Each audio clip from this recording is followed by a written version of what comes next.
ચાલો એક એવી ટેકનોલોજીની દુનિયામાં જઈએ જેનો ઉપયોગ તો આપણે રોજ કરીએ છીએ પણ કદાચ આપણને ખબર પણ નથી કે એ આર્ટિફિશિયલ ઇન્ટેલિજન્સ છે. હા, આપણે વાત કરી રહ્યા છીએ સાંકડી એઆઈની, જે આપણા સૌનો એક છુપાયેલો મદદગાર છે. તો ચાલો એક સીધો સવાલ પૂછીએ. શું આપણે સૌ રોજબરોજના જીવનમાં આર્ટિફિશિયલ ઇન્ટેલિજન્સનો ઉપયોગ કરીએ છીએ?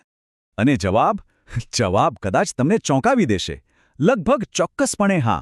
ભલે આપણને એઆઈ કોઈ ભવિષ્યની સાયન્સ ફિક્શન જેવી વાત લાગતી હોય, પણ હકીકત તો એ છે કે તે અત્યારે આ જ ક્ષણે આપણી આસપાસ સતત કામ કરી રહ્યું છે. પણ કઈ રીતે? ચાલો એ જ તો સમજવાનું છે. આ જે ટેકનોલોજી છે ને, એનું નામ છે સાંકડી એઆઈ, એટલે કે નેરો એઆઈ.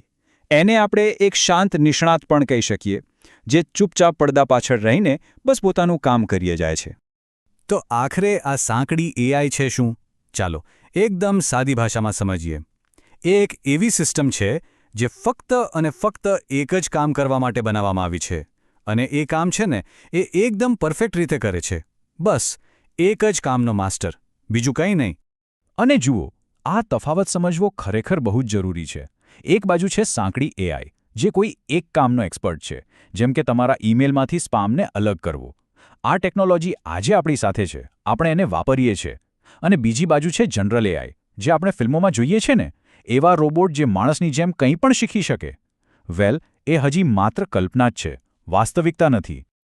તો સવાલ એ છે કે આ સાંકડી એઆઈ જોવા ક્યાં મળે છે? સારું, ચાલો શરૂઆત કરીએ સૌથી નજીકના ઉદાહરણથી, આપણા પોતાના સ્માર્ટફોનથી.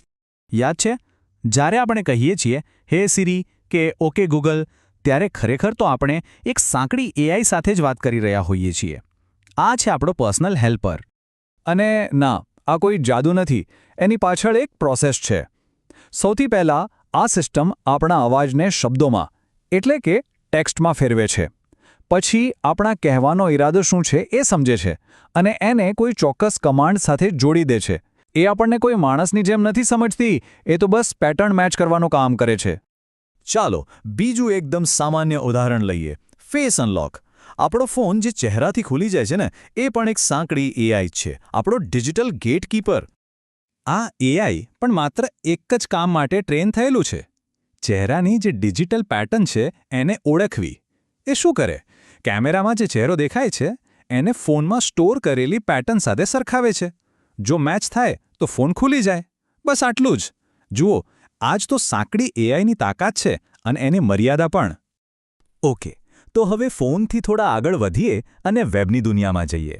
અહીંયા પણ સાંકડી એઆઈ આપણા ડિજિટલ નેવિગેટર તરીકે કામ કરે છે. ક્યારે વિચાર્યું છે કે આપણા ઇનબોક્સમાં આવતા હજારો નકામા સ્પેમ મેલ ક્યાં ગાયબ થઈ જાય છે?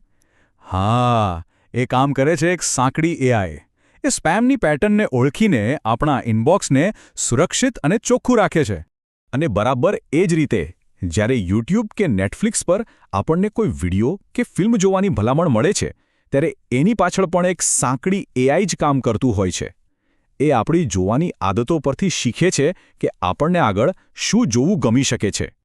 પણ અહીંયા એક બહુ મોટી ગેરસમજ દૂર કરવી જરૂરી છે.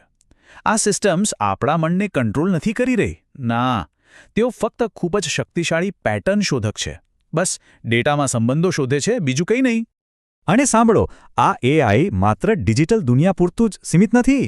એ તો વાસ્તવિક દુનિયામાં પણ એક અદૃશ્ય ઇન્ફ્રાસ્ટ્રક્ચરની જેમ કામ કરી રહ્યું છે. ઉદાહરણ તરીકે, બેંકોમાં છેતરપિંડી રોકવા માટે. જ્યારે પણ કોઈ અસામાન્ય ટ્રાન્ઝેક્શન થાય, ત્યારે એઆઈ તરત જ એને પકડી પાડે છે અને આપણા એકાઉન્ટને સુરક્ષિત રાખવામાં મદદ કરે છે. હેલ્થકેરમાં પણ એની ભૂમિકા ખૂબ જ મહત્વની છે.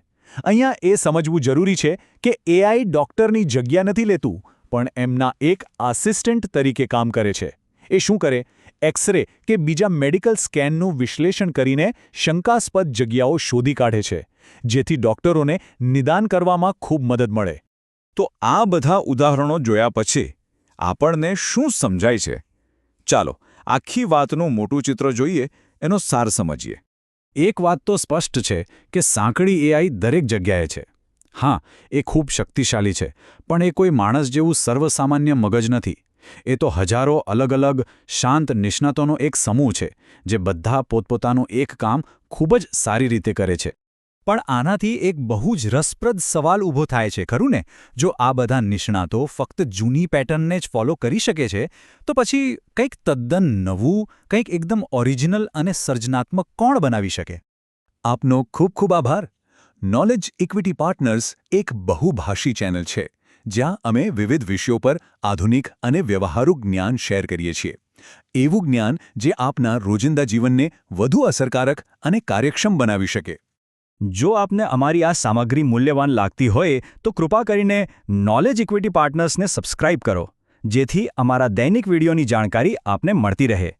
અને હા, આ મૂલ્યવાન વ્યવહારુ જ્ઞાનને આપના પરિવાર, મિત્રો અને સમુદાય સાથે લાઇક, શેર અને ફેલાવવાનું ભૂલશો નહીં. ચાલો, સાથે મળીને જ્ઞાનની આ ખોજને હંમેશા ઉચ્ચ રાખીએ. અને હા, પેલો સવાલ યાદ છે? અમારા આગામી સમજૂતી વિડીયોમાં એપિસોડ 5માં આપણે એ જ સવાલનો જવાબ શોધીશું.